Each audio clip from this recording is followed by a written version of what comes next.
오늘 귀한 아침 시간에 말씀을 듣고 계시는 여러분의 심령 속에 영혼이 살아나는 역사를 경험할 수 있기를 원합니다. 마음이 솟생케 되고 성령의 강권적인 역사로 말미암아 부활은 생명을 얻는 것입니다.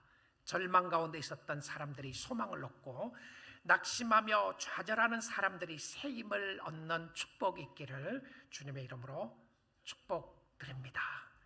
예수님이 죽음에서 부활하셨습니다. 그리고 그 예수님은 지금도 살아계십니다.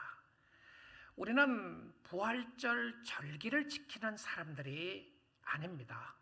우리는 부활하신 예수 그리스도를 섬기는 사람들이고, 오늘도 그는 살아계시고 우리와 함께 하시고 우리의 삶의 구주가 되시고 우리의 삶의 왕이 되심을 확인하는 예배를 드리는 시간입니다. 그래서 오늘은 로마서를 통해서 부활의 소망을 체험하기를 원하고 말씀을 듣기 원합니다.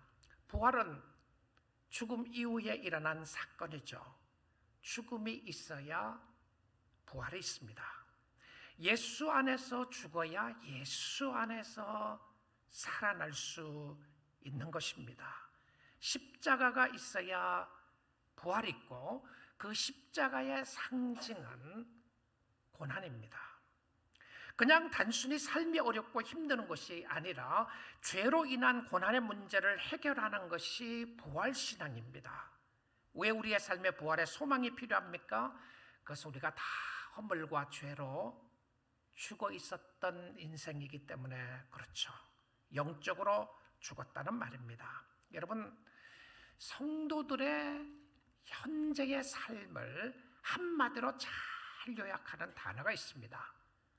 예수 안 믿는 사람들의 삶이 아니라 이 땅에 그리스도를 믿고 예수를 의지하고 예수를 사랑하는 현재를 살아가는 그리스도인에게 적합한 한마디 단어가 있습니다. 무슨 단어인지 아시나요? 로마서 8장 18절 오늘 본문 보겠습니다. 생각하건대 현재의 고난은, 자, 현재의 삶을 이야기를 하면서 현재의 고난이라고 하는 단어를 사용하고 있어요. 여러분, 예수를 믿게 되면 어떤 역사가 일어나죠? 예수를 믿으면 생명이 있습니다. 예수를 믿으면 소망이 있습니다. 예수를 믿게 되면 죽었던 영혼이 살아납니다. 예수를 믿으면 평강이 있습니다. 예수를 믿으면 안식이 있습니다. 할렐루야, 아멘입니다. 그런데 예수를 믿으면 어떤 역사가, 이 땅에서는 어떤 역사가 있는지 압니까? 예수를 믿으면 고난이 없습니다. 예수를 믿으면 아픔이 없습니다. 예수를 믿게 되면 어떠한 문제도 없습니다 라고 성경이 말하고 있지 않아요. 예수를 믿으면 현재의 삶을 한마디로 표현한 것이 고난입니다. 현재의 고난은, 여러분, 예수를 믿으면서 현재 그리스도 때문에 당하는 아픔과 고난, 이 고난은 죄로 말미암아 오는 고난과 아픔을 이야기하는데, 여러분, 고난받으면서까지 예수를 믿어야 될 이유가 있으시나요? Is it worth it to believe in Jesus Christ? Is it worth it? 여러분, 가치가 있습니까? 여러분이 생각하는 예수와 성경이 이야기하는 예수가 같은 예수입니까? 여러분이 경험한 예수와 여러분의 환경을 통해서 듣고 있는 예수와 성경이 이야기하는 예수와 같은 예수를 믿고 있으시나요? 지난주에 우리는 고난이 상속이라는 단어로 보게 되었는데요. 왜냐하면 고난을 통하여 나를 볼 수 있기 때문에 그렇습니다. 고난을 통하여 십자가를 바라보게 되고, 고난을 통하여 예수가 필요하다는 것을 보게 되고, 고난을 통하여 나를 위하여 죽으신 예수 그리스도가 얼마나 가치가 있는지를 보는 것이 무엇이었냐면 십자가의 고난이었습니다. 그리고 이 고난은 예수를 믿기 때문에 오는 내적인 갈등을 이야기했고요, 죄로 인하여 끊임없는 고뇌와 갈등이 일어나는 삶을 이야기를 했어요. 여러분, 고난을 이길 수 있는 방법 중에 하나가 뭔지 아십니까? 성도들이 고난을 이길 수 있는 방법이요, 열심히 기도하는 것인가요? 그래서 하나님, 내 이 모든 문제 다 해결해 주세요. 아픔도 해결해 주시고 물질의 문제도 해결해 주시고, 내가 더러운 성격도 해결해 주시고, 나의 잘못된 거 다 고쳐주시고 다 해결해 주세요. 우리 자녀 내가 원하는 그 대학 가게 해주시고, 성공하게 해주시고, 원하는 거 다 들어주세요. 그러면 내가 고난 하나도 안 당하겠습니다. 그건가요? 참 오늘날 우리가 성경이 이야기하는 예수와 내가 믿고 싶은 예수와는 참 차이가 많다는 생각을 해보게 됩니다. 나는 예수를 믿으면서 아픔 없기를 원합니다. 누가 아프기를 원합니까? 나는 예수를 믿으면서 내 생각대로 다 잘 되기를 원합니다. 그래서 우리는 어려워지면 뭔가가 잘못된 것으로 생각하기가 쉬워요. 그런데 고난을 이길 수 있는 방법이 뭐죠? 고난을 이길 수 있는 방법이, 오늘 본문 띄웠던 말씀 다시 한번 띄워주시죠. 생각하건대 현재의 고난은 장차 우리에게 나타날 영광과 비교할 수 없도다. 자, 고난을 이길 수 있는 다른 단어가 무엇이었냐면 영광입니다. 영광인데요. 그런데 이 현재의 고난과 이 영광은 언제의 영광인가요? 현재의 영광입니까? 아니에요. 여러분 보세요. 미래에 장차 우리에게 나타날 영광입니다. 미래의 영광이에요. 현재의 고난과 미래의 영광을 어떻게 한다고요? 비교해 보는 거예요. 여러분 성경적으로나 이렇게 보면 비교하는 것을 그렇게 좋게 좋은 의미로 잘 쓰지 않아요. 형제들이 비교당하는 거 제일 싫어하잖아요. 사람들이 비교당하는 거 제일 싫어하죠. 비교당하는 데서는 늘 불공평합니다. 가난한 사람들과 부자와 비교하는 거 싫은 거죠. 잘난 사람과 못난 사람과 비교하는 거 싫고요. 공부 많이 한 사람과 공부 안 한 사람 비교하는 거 싫고요. 또 비교당하는 것조차도 너무 싫어요. 그렇지 않아요? 비교당하면 늘 내가 더 좋으면 우쭐하고 더 나쁘면 절망하게 만들어져요. 그래서 우리가 비교라는 단어를 그렇게 좋게 생각을 하지 않아요. 그런데 바울은 이 표현 속에서 고난을 무엇과 비교하냐면 고난을 고난과 비교하지 않아요. 나의 고난을 우리 집사님, 권사님의 고난과 비교하지 않아요. 나의 고난과 장로님 고난과 비교하지 않아요. 나의 고난은 누구와 비교합니까? 무엇과 비교하나요? 앞으로 올 영광과 비교해요. 같은 사람들끼리 비교를 하면 어려운데요, 성도들에게는 고난을 고난으로 비교하는 것이 아니라 내가 당하는 고난이 다른 사람이 당하는 것보다 늘 크게 느껴지니까 내가 어렵지 않아요. 그래서 불공평하다는 생각이 드는 거죠. 하나님이 나를 사랑하지 않는 것 같다는 생각이 든단 말입니다. 근데 고난은 무엇과 비교하도록 했습니까? 앞으로 올 영광입니다. 앞으로 올 영광. 자, 앞으로 올 영광을 비교해 보니까 좋게 비교할 수 없었어요. 무슨 말입니까? 앞으로 올 받을 영광이 너무너무 큰 거예요. 그런데 성경은 우리가 삶 속에서 고난과 성공으로 비교하지 않았어요. 하나님, 내가 고난을 당합니다. 그런데 성공하게 되면 이 모든 문제가 다 해결하게 될 것 같습니다. 그렇게 이야기하지 않아요. 고난의 문제와 영광을 비교하는데, 근데 그 영광이 지금 영광이 아니라 미래의 영광이에요. 우리는 이 땅에서 예수를 믿으면서 내가 고난을 당하거나 어려움을 당하면 모든 것을 이 땅에서 좀 상속받고 싶은 마음이 있어요. 좀 이 땅에서 채워줬으면 좋겠다는 생각을 하게 되는데, 성경은 이 고난과 영광을 비교하면서 이렇게 이야기하고 있는 것을 보게 됩니다. 여러분 이렇게 한번 생각해 보십시오. 어떤 사람이 암에 걸렸습니다. 죽을 병에 걸렸는데요, 너무너무 살고 싶은 거예요. 그래서 간절히 이야기를 하는데, 근데 그 암에 걸린 게 너무 아파요. 내가 아파서 죽을 것 같아요. 너무너무, 지금은 너무 아파요. 근데 의사 선생님이 여러분에게 이렇게 이야기한다고 생각해 보십시오. 선생님, 걱정하지 마십시오. 한 달 후면 좋은 약이 나오는데, 한 달 후면 당신의 병을 100% 고칠 수 있는 약이 한 달 후면 나옵니다. 자, 그 이야기를 듣고 있으면 여러분이 어떨 것 같습니까? 소망을 갖게 되는 거죠. 그런데 한 달 후면 내가 나을 수 있는데 한 달을 참기가 어려운 거예요. 지금 너무 아파요. 지금 너무 힘들어요. 자, 어떤 사람이 여러분에게 와서 이렇게 이야기한다고 생각해 보십시오. 아파하는데, 선생님, 아픈 거 아무것도 아닙니다. 아프다고 그러지 마세요. 아픈 거 아무것도 아니고요. 아니, 다 낫게 될 건데 그거 갖고 뭐 아프다고 그럽니까? 그렇게 이야기하면 어떤 생각이 드세요? 한번 그 사람 치고 싶죠. 당신이 뭘 안다고 당신이 내 아픔을 알고 있느냐? 자, 성도의 모습이 이렇습니다. 성도가 이 땅에서 주님을 섬기다가 당하는 아픔이 있고 어려움이 있고 고난이 있단 말입니다. 우리는 성경은 그 고난이 아무것도 아니라고 말하지 않아요.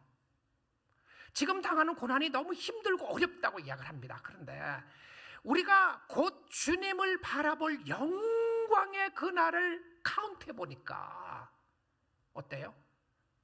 갈 수 있더라는 거예요. 좋게 비교할 수 없는 생명에 있음을 이야기를 합니다. 고난과 영광은 반대가 아닙니다. 고난과 영광은 짝이었습니다. 십자가 없이 부활 없고요, 내가 죽는 것 없이 생명이 없습니다. 갈라디아서 2장 20절 보겠습니다. 내가 그리스도와 함께 십자가에 못 박혔나니 그런즉 이제는 내가 사는 것이 아니요 오직 내 안에 그리스도께서 사시는 것이라. 누가 죽었습니까? 예수가 십자가에 못 박혀 죽었습니다. 그런데 갈라디아서에는 누가 또 죽습니까? 내가 그리스도와 함께 십자가에 못 박혔나니. 성도의 삶은 내가 죽고 그리스도가 사는 겁니다. 여러분, 펄펄하게 날치고 설치고 있는 내가 죽으려니까 얼마나 힘들겠어요. 나의 자존심이 꺾여져야 하니까 얼마나 고통스럽겠습니까? 내가 아직도 살아있는데, 내가 죽어야 하니 이게 성령의 역사가 아니고서는 어떻게 가능하겠어요? 그런데 하나님이 이런 모습으로 인도하신단 말입니다. 그런데 그 속에서 나타나는 것이 이제는 내가 그리스도가 나에게 사는 것인데, 이제 내가 육체 가운데 사는 것은 나를 사랑하사 나를 위하여 자기 자신을 버리신 하나님의 아들을 믿는 믿음 안에서 사는 것이라. 여러분, 믿음이 왜 필요해요? 믿음이 만약에 세상 만사가 여러분이 원하는 대로 생각하는 대로 다 이루어지면 믿음 필요 없어요. 그렇죠? 믿음 필요 없어요. 아무런 어려움이 없고 아픔이 없고 고통이 없고 한숨이 없고 한다면 기도할 필요도 없고 믿음이 필요 없어요. 믿음이 필요한 것은 믿음으로 살기 어려운 상황이 너무 많더라는 것입니다. 실질적으로 믿음이 필요할 때는 믿음을 활용하지 않아요. 자기 마음대로 해요. 자기 성질대로 합니다. 자기 마음대로 해요. 믿음이 필요할 때는 주님 바라보아야 되는데, 믿음이 필요할 때는 믿음을 사용하지 않고, 믿음이 필요 없을 때 믿음 이야기해요. 근데 믿음이 필요 없어요. 실질적으로 아무 어려움 없는데 무슨 믿음이 필요하겠어요? 그런데 천국 가면 없는 것 중에 하나가 믿음입니다. 물론 죄가 없죠. 근데 여러분, 천국 가면 믿음이 필요 없다는 것 아셨나요? 왜 믿음이 필요 없죠? 다 보이니까. 믿어야 될 이유가 없어요. 예수 그리스도가 구주라는 거 다 보이고 그가 왕이라는 거 지금 보고 있는데요. 그러니까 왕이다 말할 필요가 없어요. 믿으라 말할 필요 없어요. 예수님이 나의 모든 것을 채워주시고 영생을 주셨는데 영생을 주실 거다 믿으라 말할 필요가 없어요. 그런데 성도들이 이 땅에 살아나가면서 특별히 고난당하는 성도들에게 있어서 필요한 것은 믿음입니다. 믿음이에요. 여러분의 생각과 좌절과 절망과 아픔과 근심과 고민이 있을 때에 오직 우리의 유일한 소망은 예수 그리스도인 줄 믿습니다. 믿음으로 사세요. 믿음으로요. 그래서 고린도후서 4장 16절에서는 이렇게 이야기를 합니다. 그러므로 우리가 낙심하지 아니하노니. 여기서 우리라고 하는 표현을 쓴 것은 이 편지를 쓴 사람이 사도 바울이에요. 그러면 사도 바울은 그러므로 너희들은 낙심하지 아니하노니 이렇게 안 되어 있습니다. 왜 우리라는 표현을 썼을까요? 바울의 삶 속에도 낙심할 수 있는 요소가 많았다는 거예요. 그렇죠? 그러므로 우리가 낙심하지 아니하노니 우리의 겉사람은 낡아지나. 우리의 겉사람이 무엇을 이야기하냐면 자아를 이야기합니다. 이 세상을 입고 세상에서 육신의 몸을 입고 살아나가는 자아를 이야기하고 자신을 이야기해요.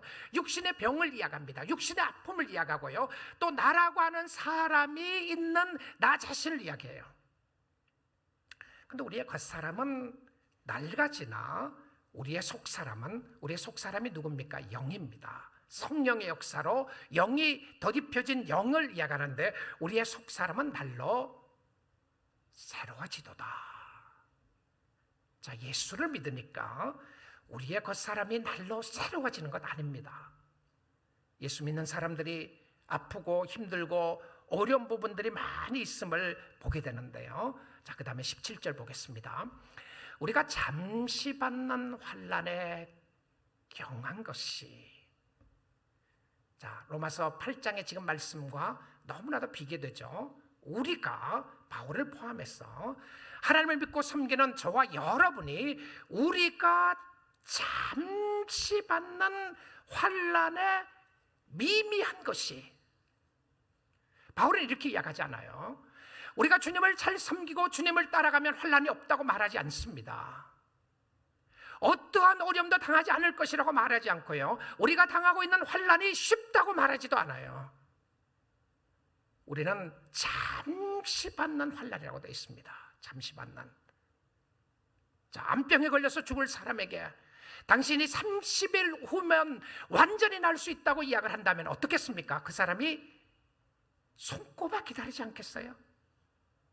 자, 오늘 너무 힘들어요. 내일 일어나면서 이제는 29일 됐다. 29일 남았다. 그 다음날 또 일어나면서 이제는 28일 남았다. 이제는 일주일 남았다. 이제는 며칠 이후면 내가 완전히 나을 수 있다. 기다리지 않겠습니까?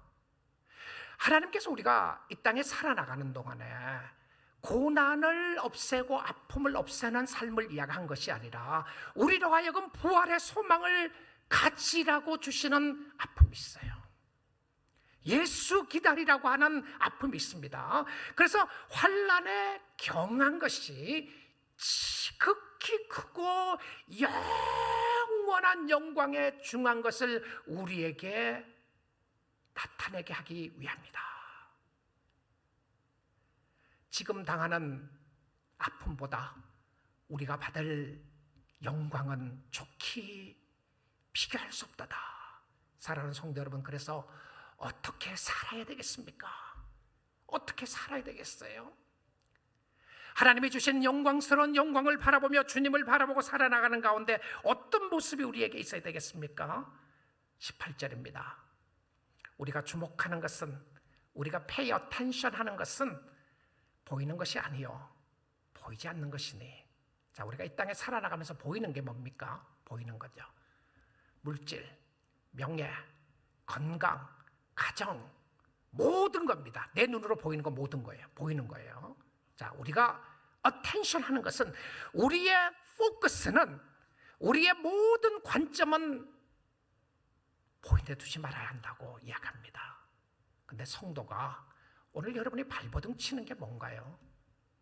여러분이 힘들어하고 아파하는 것, 그거 안 아프다는 의미가 아니라요, 우리가 힘들어하고 발버둥 치고 있는 모든 것이 보이는 것이라고 하면 성도의 모습은 우리의 모든 어텐션을, 우리의 모든 관점을 보이는 것에 두지 아니하고 보이지 않는 곳에 두는데, 보이지 않는 것이 뭡니까?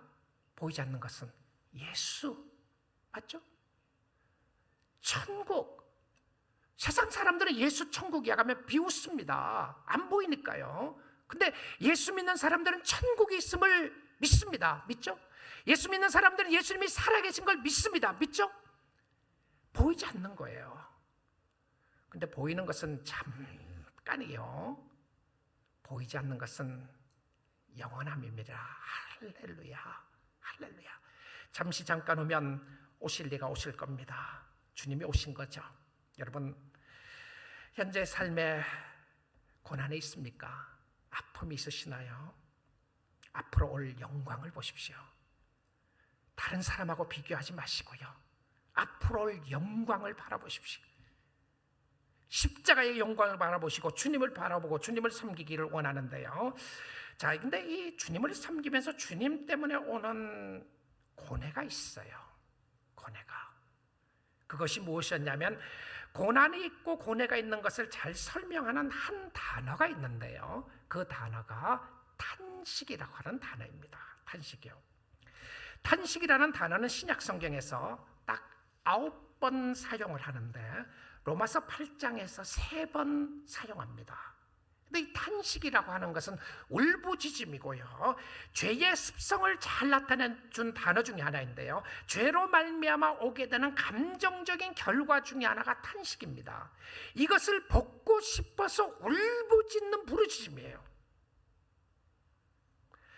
네, 로마서 8장에서 세 분류의 탄식이 나옵니다. 세 분류의 탄식이요. 근데 결과는 다 좋은 결과를 가져오게 하는데, 첫 번째 탄식이 로마서 8장 21절부터 22절에 나옵니다. 그 바라는 것은 피조물도 썩어짐의 종로로 단 데서 해방되어 하나님의 자녀들의 영광의 자유에 이르는 것이니라. 여기서 나오는 피조물은 천사가 아닙니다. 여기서 나오는 피조물은 예수 안 믿는 죄인들을 말하지 않아요. 여기서 나오는 피조물은 무엇이었냐면 동물들과 식물들과 나무들과 은하계를 이야기합니다. 자, 그런데 여기에 나오는 피조물들이 썩어짐에 동로라서 해방되어 탄식하는 모습을 이야기를 하면서 22절에 봅니다. 피조물이 다 이제까지 함께 탄식하며 함께 고통을 겪고 있는 것을 우리가 아느니라. 여러분, 앞에 있는 꽃 아름답죠? 그렇죠? 오늘 부활절이라고 해서 아름다운 꽃이 있습니다. 이 아름다운 꽃도 탄식하고 있어요. 참 아름다워라 주님의 세상은, 주님이 만드신 세상이 너무 아름다워요. 정말 아름답고 하나님, 위대하신 하나님을 찬양하는 피조물임에도 불구하고 여러분, 피조물들이 탄식을 하고 있어요. 저는 천국의 아름다운 파라다이스 모습을 생각을 하고 연상하며 기다립니다. 왜냐하면 탄식하지 않는 꽃을 생각해 보셨나요? 여러분, 그 질문 한번 해보셨습니까?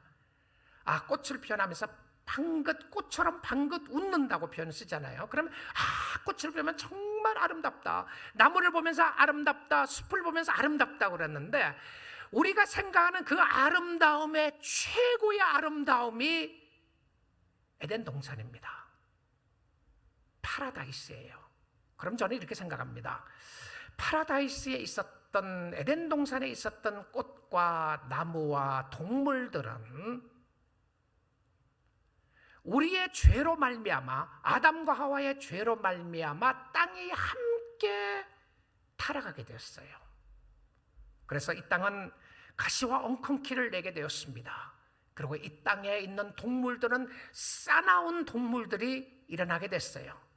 다른 동물들을 잡아먹고 사람들을 잡아먹으려고 하는 무서운 동물들이 이 땅에 살게 됩니다. 새로운 파라다이스의 회복을 성경은 이렇게 이야기를 합니다. 어린아이가 독사의 굴에 손을 넣어도 물리지 아니하고, 그리고 사자와 이리떼와 함께 뒹굴고 노는 파라다이스의 모습을 이야기해주고 있어요. 그러면 동물들과 나무들도 완전히 구속의 날, 해방의 날을 기다리고 있다. 그래서 뭘 한다고요?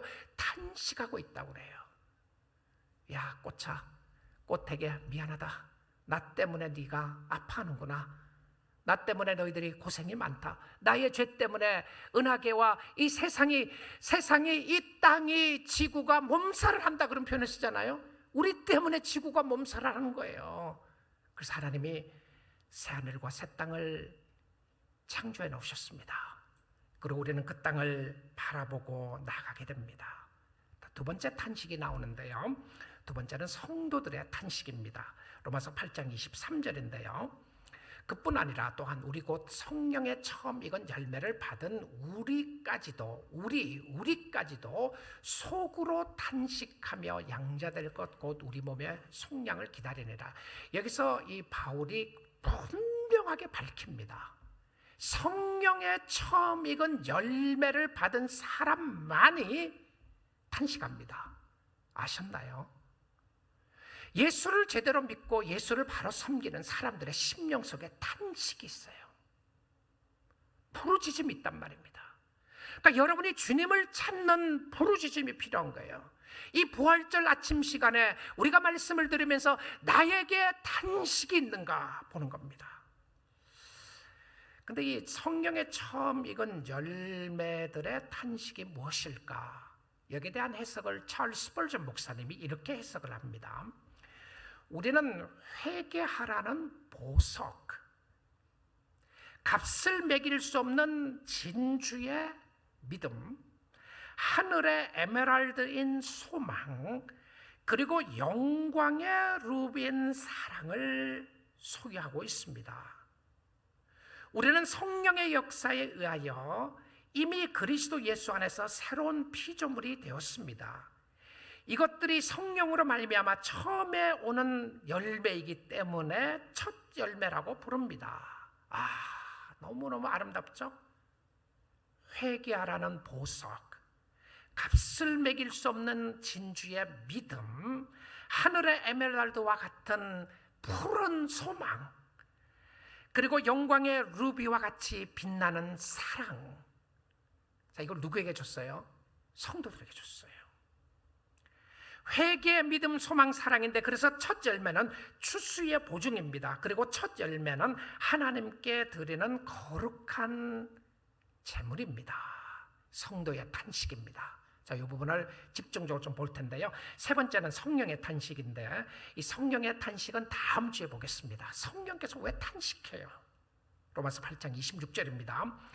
이와 같이 성령도 우리의 연약함을 도우시나니 우리는 마땅히 기도할 바를 알지 못하나 오직 성령이 말할 수 없는 탄식으로 우리를 위하여 친히 간구하시느니라. 도대체 성령께서 왜 탄식하십니까? 이 의미가 무엇인지 다음 시간에 보도록 하겠고요. 성도의 탄식을 조금 더 집중해서 말씀 듣기 원합니다. 성도들이 왜 탄식해요? 성도들이 왜 탄식합니까? 이 말은 기뻐하지 말려는 의미가 아닙니다. 이 말은 감사하지 말려는 의미가 아닙니다. 이 말은 기도하지 말려는 의미가 아니에요. 항상 기뻐하라, 쉬지 말고 기도하라, 범사에 감사하라고 하셨던 모습 속에서 바울은 도대체 똑같은 저자가 이 로마서 8장에서 무엇을 이야기하고 있습니까? 로마서 8장의 주제는요, 결코 흔들 수 없는 하나님의 사랑입니다. 그리고 구원의 확신이에요. 이제 구원을 받은 하나님의 자녀들이 이 땅에 살아나가는 동안에 어떤 역사가 있게 되고 하나님은 그 구원받은 백성들을 어떻게 잡고 계시는가에 대한 부분이 로마서 8장 이야기예요. 근데 세상 사람들의 탄식이 없는 이유가 도대체 무엇일까요? 그러면 세상에 살아나가는 예수 안 믿는 사람들은 아픔이 없다는 이야기인가? 아닙니다. 고통이 없다는 이야기입니까? 아닙니다. 그래서 성도들의 탄식을 좋은 의미로 설명합니다. 좋은 의미로요. 그래서 이 탄식의 다른 모습은 갈망함이에요. 탄식의 다른 모습은 목이 말라서 물을 찾는 갈급함입니다. 배가 고파서 음식을 찾는 갈급함인데 우리는 아직 목마릅니다. I'm still hungry. 나는 아직 목마르다. 여러분, 그 말 제가 이 표현을 쓰니까 딱 머리에 떠오르는 사람 있지 않나요? I'm still hungry. 나는 여전히 배고프다. 나는 여전히 배고프다. 이 나는 여전히 배고프다고 하는 사람은 실질적으로 먹을 것이 없어서 한 사람이 아니고, 여전히 배고프다고 하는 사람은요, 음식을 먹었는데 만족이 안 된다, 이런 표현이잖아요. 2002년도에 한국의 월드컵이 있었습니다. 한국의 월드컵에 16강에 갔을 그 당시에 월드컵의 감독이 히딩크라고 하는 감독이었죠. 히딩크가 16강에 가고 난 이후에 기적적인 역사가 있었습니다. 그리고는 16강 이후에 했던 말이 I'm still hungry. 무슨 의미였죠? 이것 갖고 만족하지 않겠다는 거죠. 8강 가고 기적적으로 4강까지 가게 되었습니다. 성도의 탄식은 갈급함이고 성도의 탄식은 목마름입니다. 무엇에 대한 탄식이죠? 8장 23절 보겠습니다. 이뿐 아니라 또한 우리 곧 성령의 처음 익은 열매를 받은 우리까지도 속으로 탄식하여 왜 탄식합니까? 너무 억울했어요. 너무 힘들었어요. 탄식하는 이유가 뭡니까? 양자 될 것 곧 우리 몸의 구속 속량을 기다리느니라. 다른 이야기로 하면 죄로 말미암아 오는 아픔을 우리가 압니다. 나 자신이 얼마나 죄성을 가진 죄인인지를 압니다. 주님을 잘 섬기고 싶지만 그렇지 하지 못하는 부분을 알게 돼요. 이 땅의 고난과 한숨과 눈물이 있는 걸 알게 됩니다. 주님을 섬기면서 오는 아픔이 있는 것을 알게 됩니다. 비교당함으로써 오는 어려움이 있는 걸 압니다. 비난당함으로써 오는 어려움과 아픔이 있는 것을 압니다. 그러나 저는 주를 바라봅니다. 여러분도 주를 바라보는데 언제를 기다립니까? 양자될 것. 왜 양자될 것을 기다리죠? 양자에게 무엇을 주신다고 이야기했습니까? 지난 시간에 상속 주신다고 했잖아요. 그러면 하나님이 우리에게 주실 상속을 기다리는 거예요. 그 상속이 뭡니까? 우리 몸의 속량을 기다린다, 이렇게 되어 있어요. 우리 몸의 구속입니다. 우리 육신을 통해서 오는 아픔은 이 땅에서 살아있는 동안 계속해야 될 부분이 있어요. 여러분이 이 땅에서 숨을 쉬고 있는 한 육신을 통해서 오는 아픔이 있습니다. 나이가 들면서 오는 육신의 연약함이 있잖아요. 아픔이 있어요. 예수를 믿으면서 오는 아픔이 있는데 기다리는 것은 누구를 기다립니까? 왜 기다립니까? 예수를 기다리고 우리의 몸의 구속을 기다리는 것이죠. 성도의 탄식은 죄에 대한 탄식이 아니라 더 좋은 것을 바라보는 갈급함이었습니다. 하나님, 내가 힘들고 이 어려운 세상에서 당신이 아니면 내가 살 수가 없습니다. 주님, 나를 도와주십시오. 당신이 도와주지 않으면 이 어려운 길을 갈 수가 없습니다. 이 어려운 십자가를 지고 갈 길이 없습니다. 이 고통과 아픔 속에서도 당신이 나를 도와주기를 원합니다. 주님 찾는 거예요. 주님 갈망하는 겁니다. 시편 42편에 시편 기자가 이런 고백을 합니다. 42편 1절인데 하나님이여 사슴이 시냇물을 찾기에 갈급함같이 사슴이 시냇물을 찾기에 갈급합니다. 내 영혼이 주를 찾기에 갈급하나이다. Hunger and thirst after you, 이거예요. 내가 당신을 찾고 있습니다. 자, 생각해 보십시오. 만약에 이 땅에 살아나가는 저와 여러분이 생각하는 대로 원하는 대로 모든 것이 잘 됐어요. 뭐 기도 한마디만 딱 하면 하나님 나 100만 불 필요해요. 하늘에서 100만 불 막 떨어지는 거예요. 하나님 나 몸 아파요. 기도 한마디만 했더니 그 다음날 아침에 싹 났어요. 근데 어느 날 보니까 하나님이 여러분에게 이렇게 말하는 거예요. 야, 이제 기도 안 해도 내가 알아서 다 해줄게. 너 원하는 거 I know what you want. I know what you need. 너 원하는 거 다 들어줄게. 만약에 주님이 그러신다면, 그렇게 역사하신다면 우리가 주님을 잘 믿을 것 같아요? 잘 찾을 것 같습니까? 어떤 사람은 그래요. 내가 예수 믿고 난 이후에 나에게 문제가 하나도 없습니다. 제가 속으로요, 예수를 제대로 믿고 하는 소린가 이런 생각이 들어요. 성경이 그렇게 이야기하던가요? 너희가 세상에서는 환난을 당하라. 담대하라. 내가 세상을 이겼노라. 왜 우리가 주님을 갈망하죠? 여러분의 죄가요, 크면 클수록, 여러분의 삶 속에 절망이 크면 클수록 주님 찾아요. 오늘의 힘들고 어려움은 주를 찾으라고 하는 사인인 줄 믿습니다. 주님 찾으시고 믿음으로 사셔야 합니다. 믿음으로 그 길을 가야 한단 말입니다. 내 영혼이 주를 찾기에 갈급하니다. 내가 지금 아픈 것을 아프지 않다고 말하는 건 위로가 되지 않습니다. 그래서 무엇을 보게 합니까? 미래를 보게 해요. 보이지 않는 세상을 보게 합니다. 믿음의 사람들은 보이지 않는 세상을 바라보고 살아나가는 사람인데 이게 부활의 소망입니다. 이것이 부활의 소망이에요. 우리는 이 땅에서 좀 더 잘 살기 위하여 발버둥치는 성도들이 아닙니다. 우린 주 안에서 행복하기를 원하고요. 우린 주 안에서 기쁘기를 원하고 주 안에서 잘 살기를 원하는 사람들입니다. 그런데 그것은 무엇입니까? 믿음으로 사는 거예요. 믿음으로. 2절입니다. 내 영혼이 하나님 곧 살아계시는 하나님을 갈망하나니. 여러분, 열심히 찾는다는 표현이에요. 열심히 갈망하나니, 앙망하나니 내가 어느 때에 나가서 하나님의 얼굴을 배울까? 주님 보여주십시오. 내가 만나고 싶습니다. 또 만나고 싶습니다. 또 나가고 싶습니다라고 하는 주의 마음을 가진 모습을 보여주고 있는데요. 사랑하는 성도 여러분, 구원받은 성도들에게는 갈망하는 소망이 있어요. 로마서 8장 24절 보겠습니다. 우리가 소망으로 구원을 얻었음에 보이는 소망이 아니다라고 되어 있어요. 자, 보이는 게 뭐죠? 여러분의 눈으로 보는 것 전부 다입니다. 여러분의 눈으로 보는 것 전부 다. I wish. 내가 wish하는 것이 뭐냐면 나는 이거 이루어졌으면 좋겠고 저거 이루어졌으면 좋겠고 저거 이루어졌으면 좋겠다. 나는 물질의 문제 해결됐으면 좋겠고 가난의 문제 해결됐으면 좋겠고 건강의 문제 해결됐으면 좋겠고 자녀의 문제 해결됐으면 좋겠고 다 세상적인 거예요. 근데 주님 뭐라고 그래요? 우리가 소망으로 구원을 얻었다고 하는 것은 여전히 이루어지지 않는 구원을 이야기해요. 아직도 가야 할 길이 있다는 것이죠.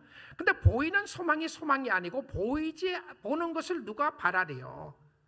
다 보면 기다릴 필요 없다는 거죠. 내가 다 가지고 있는데 뭘 기다립니까? 25절입니다. 만일 우리가 보지 못하는 것을 바라면 참음으로 기다릴지니라. 보지 못하는 것, 예수가 안 보입니다. 천국이 안 보여요. 다른 사람 눈에 안 보이는데 우리는 믿음으로 나가는데 보이지 않는 것을 바라면 참음으로 기다릴지니라. 무엇이 우리에게 요구됩니까? 인내입니다. 인내요. 주님 다시 오실 때까지 우리는 이 길을 가야 합니다. 십자가의 길을 걸어가야 해요. 성도는 주를 기다리는 사람들입니다. 너무 불평하지 말고 시기하지 말고 감사함으로 주님을 섬길 수 있기를 주님의 이름으로 축복드립니다. 아프지 않다는 것이 아닙니다. 이제는 우리의 징징거림이 그쳤으면 좋겠습니다. 언제까지 늘 주님 앞에 징징거리시겠습니까? 하나님 불공평해요. 하나님 그럴 수 없어요. 하나님 어찌하여 당신이 살아계십니까? 나를 이렇게 하십니까?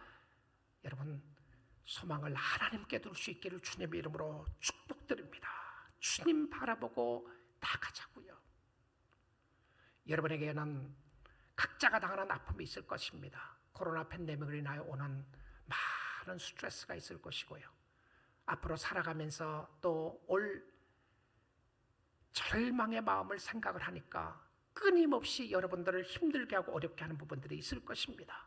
목사로서 절망이 있고 목사로서 아픔이 있습니다.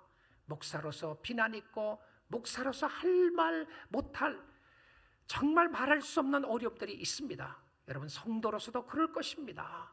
이 땅에 살아가면서 말 못할 어려움을 다 있어요. 가정사를 돌아보니까 친구들에게도 교인들에게도 말 못할 아픔이 있단 말입니다. 가끔 마음에 있는 이야기를 하시는 분들이 계세요. 목사님 이야기 들으면요 제가 깜짝 놀라요. 저분에게 그런 아픔이 있는 줄 몰랐구나. 저분에게 그런 어려움이 있는 줄 몰랐구나.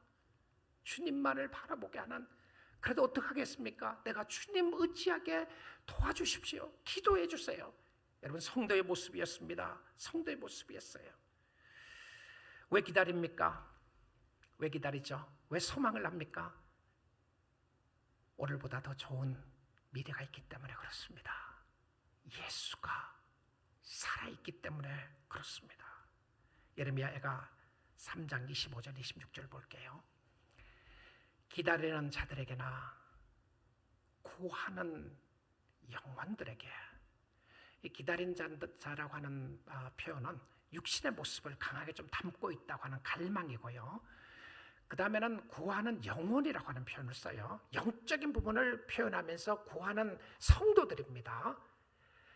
여호와를 구한다, 여호와를 찾는다는 거예요. 탄식입니다.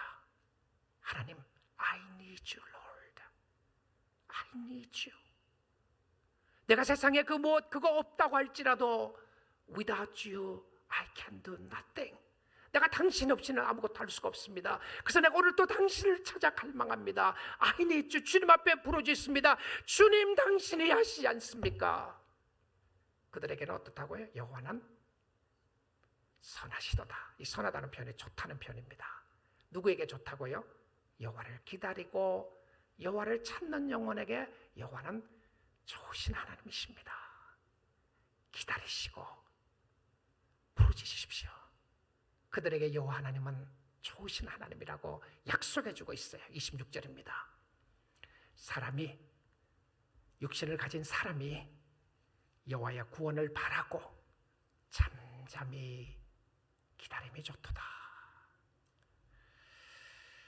낙심하지 말고 앞으로 나갈 수 있는 것은 살아계신 하나님이 저와 여러분과 함께하기 때문에 그렇습니다. 사랑하는 성도 여러분, 말 못할 아픔과 어려움이 있을 때에 영광의 주님을 바라보십시오. 미래를 보십시오. 우리는 이 땅에서 영원히 사는 사람들이 아닙니다.